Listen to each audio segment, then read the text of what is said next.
ഞാൻ ചോദിക്കട്ടെ, ഈ സന്ദീപ് വാര്യർ കോൺഗ്രസ്സിൽ പുതുതായിട്ട് ചെന്നാണ്. പുത്തനച്ചി പുരപ്പുറം തൂക്കുന്നൊരു ചൊല്ലുണ്ട് നമ്മുടെ നാട്ടിൽ. അതായത് അവിടെ ചെല്ലുമ്പോൾ എനിക്ക് നിങ്ങളോട് തന്നെയാണ് കൂറ് എന്ന് കാണിക്കണമെങ്കിൽ ബാക്കിയുള്ളവരെക്കാൾ കൂടുതൽ അത് അധ്വാനിക്കേണ്ടി വരും. ആ അധ്വാനം നടത്തുന്നതിനെ എനിക്ക് എതിർപ്പില്ല. ഒരു കാര്യം ഞാൻ നിങ്ങളോട് ചോദിക്കട്ടെ, ഇന്ത്യൻ റെയിൽവേക്ക് ഒരു യാത്ര ചെയ്യാൻ BJP ഓഫീസിലെ പാസ് അതിലെവിടെയെങ്കിലും BJP ഓഫീസിൽ സീൽ ചെയ്തിട്ടാണോ കൊടുത്തിരിക്കുന്നത്? ഈ എന്തെങ്കിലുമൊക്കെ പറയുന്നതിനെ, അതായത് റെയിൽവേ സ്റ്റേഷൻ ചെല്ലുമ്പോൾ ഞാൻ BJP ഓഫീസിലെ പാസ് എടുത്ത് കാണിക്കാൻ പറ്റുമോ? അങ്ങനെ ആർക്കെങ്കിലും യാത്ര ചെയ്യാൻ പറ്റുമോ?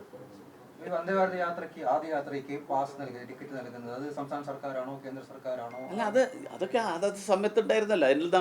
അതിന് ആ കാലത്ത് അന്ന് തീരുമാനിച്ചിട്ടുണ്ടാവും, അതനുസരിച്ച് നടന്നിട്ടുണ്ടാവും. ഞാൻ എൻ്റെ മന്ത്രി എന്നുള്ള നിലയിലുള്ള ടിക്കറ്റിൽ തന്നെയാണ് യാത്ര. ഞാൻ എൻ്റെ കാര്യമാണ് പറയുന്നത്. ബാക്കി വന്ദേ ഭാരത് യാത്രയിൽ എന്തൊക്കെയാണ് ചെയ്തത്, ആരെയൊക്കെ ക്ഷണിച്ചു, അതൊക്കെ നിങ്ങൾ റെയിൽവേയിൽ ബന്ധപ്പെട്ട ആൾക്കാരോട് ചോദിക്കും.